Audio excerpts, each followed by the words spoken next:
Now, gents, I have to tell you, this audience of one, I'm not that impressed with high def these days. My image here in London seems to have softened. My broadcast image seems to have softened. I understand BBC is playing out at barely a little over 9 megabits per second, its HD signal. Perhaps half that of the Sky's clients are playing out. And I can tell you, I notice it. The wow factor has gone for me.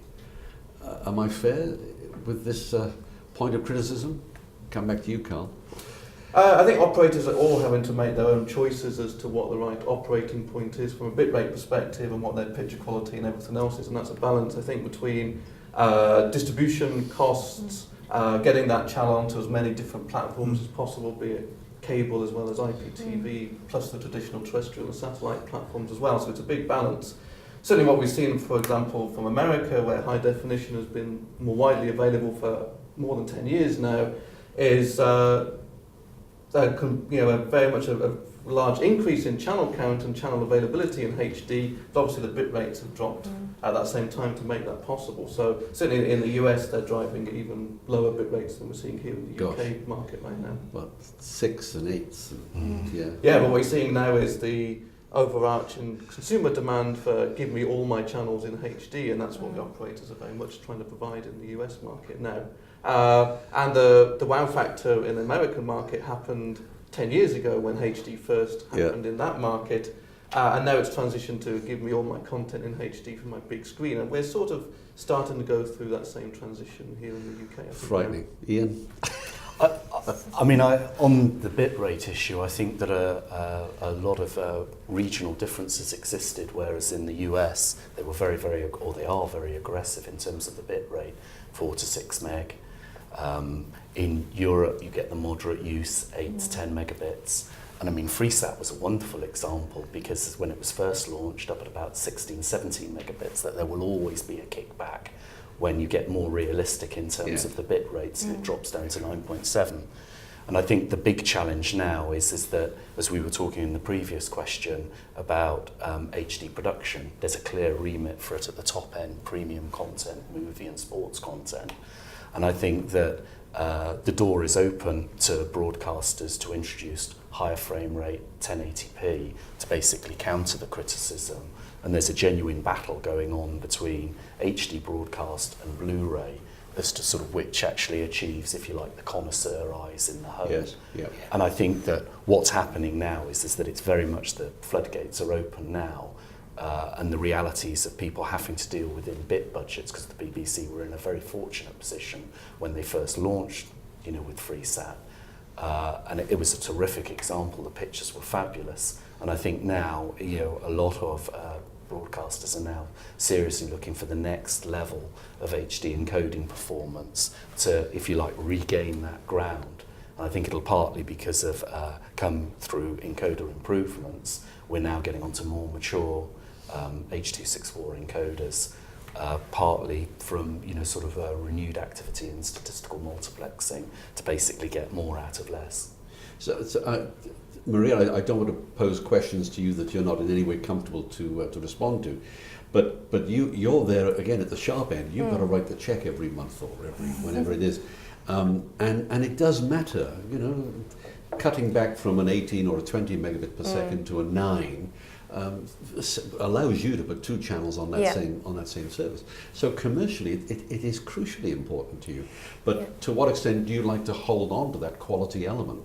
Well, we're very driven by our distributors and our carriage deals, and so we, in some respects, from a quality perspective, it's fantastic for us as technology service providers to be able to invest, because we have to invest to transmit it at that higher bit rate, and certainly the quality speaks for itself. We have a slightly lower bit rate requirements out in Europe, but actually not too dissimilar from what we have going on with Sky here in the UK. But yeah, it's a big challenge commercially, and one of the reasons why, you know, we have gone a pan-European feed across the whole of Europe, and you know, the investment for the UK market made sense because, you know, we were encouraged by our distributor to go HD and so forth, and it was only really when that commercial discussion started happening and that drive, that push started happening, that it made sense for us to be able to invest 3 times the bandwidth, 3 times the cost of the playout infrastructure, which is what it was at the time. You know, obviously now, I mean, we launched 2.5 years ago, I think. So now it's a slightly different ball game. But distribution-wise alone, I mean, it's, you know, it's quite a pill to swallow, really. When you don't necessarily have the big subscription market. We do have it in the UK. We don't necessarily have it out there in some areas of Europe at all, and yet we still need to be seen to be in the HD space. So it is a challenge, definitely. Bob, should broadcasters come clean? Should the BBC put its hand up and say, listen, this is all we can afford? You know, we're looking to a terrestrial service as well with high definition. Our bandwidth is limited. This is the best we can do. I think in the BBC's case, there's certainly an element of that because of who the BBC is and how it's funded. So I wouldn't take issue with that. But I'd just like to go back to where we started, which is, are we sort of getting a bit grumpy about what it means in the American case? I've got family in America, and there's a few things I think we need to sort of just factor into the debate. My brother-in-law has a 64-inch projection television in a room this size, which is the den, where they watch TV. Because in the States, houses aren't crushed together. So his viewing environment expects a big screen, and the marketplace mandates HD partly for that reason. So there's a link between the viewing experience and the content. You couldn't get a 62-inch television on one of the walls in my house, and I'm sure, you know, and that's a factor. The other factor I think we need to think about is just the display. And the effect of the gaming industry. You're starting to see HD games, HD laptops. So people in the 18, 20, 25, 30 age group are now seeing HD content in multiple areas, and they therefore get used to that. It's a bit like saying, my God, look, 625 is so much better than 405. There's an argument that psychologically that wasn't necessarily true. Well, I'm showing my age. And then the last thing I'd like to point out is I don't actually think you're going to make archive footage of Mussolini on the HD History Channel any more high quality than you are by watching it on SD, except you've got a much bigger screen. Yes. So it's a combination of who you are, who you transmit to, what the market content you're in. I thought your points in terms of the European market being different are very valid. It's complex. It isn't actually now just here's a technology argument. There's lots going on. I think with the average screen size being 32 inch in the UK and upwards, you know, there's a vast difference between the ideal for sort of higher formats and higher resolution HD standards, which rely on sort of 60 inch.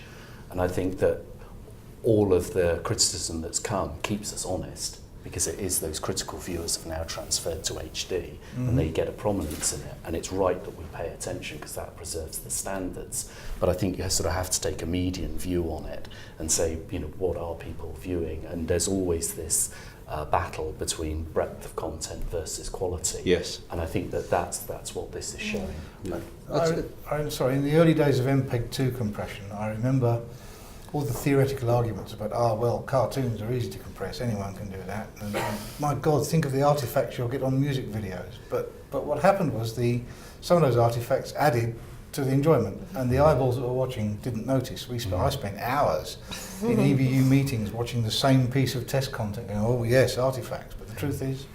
Yeah. So it's a long-winded way of saying I can see the commercial pressures coming in, and I think we'll all be guilty of saying, in my day it was better quality at some point, but for different reasons, I think.